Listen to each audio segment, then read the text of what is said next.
সাহিত্য পরিষদের আয়োজনে 2 দিনব্যাপী লেখক সম্মেলন অনুষ্ঠিত। নওগাঁ থেকে সাইফুল ওয়াদুদের তথ্যচিত্রে থাকছে বিস্তারিত। নওগাঁ সাহিত্য পরিষদের আয়োজনে 2 দিনব্যাপী লেখক সম্মেলন অনুষ্ঠিত হয়েছে। সদর উপজেলা মিলনায়তনে আয়োজিত এই অনুষ্ঠানে দেশের বিভিন্ন জেলা থেকে শতাধিক কবি লেখক অংশগ্রহণ করেন।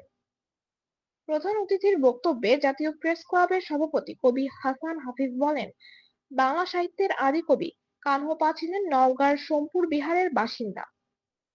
এছাড়া রবীন্দ্রনাথ ঠাকুরও তার সাহিত্য কর্মের একটি বড় অংশ রচনা করেন প্রতিস্বরে। এসব কারণে নওগাঁ বাংলা সাহিত্যে অগ্রণী ভূমিকা রাখছে। অনুষ্ঠানে সভাপতিত্ব করেন সাহিত্য পরিষদের সভাপতি অরিন্দম মাহমুদ।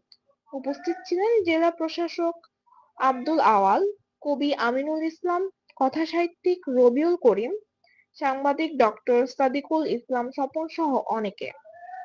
সম্মেলনে কানহপা সাহিত্য পদক দেওয়া হয় কবি মজিদ মাহমুদ ও অনুবাদক খসরু চৌধুরীকে।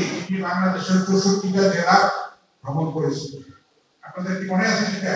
সমস্ত জেলা। কিন্তু আমি বাংলাদেশের নাগরিক হয়ে আমার বয়স 70+, আমারও এখনো কয়েকটা জেলা দেখা বাকি আছে। সুতরাং নওগাঁয় আমার আসার খুব আগ্রহ ছিল।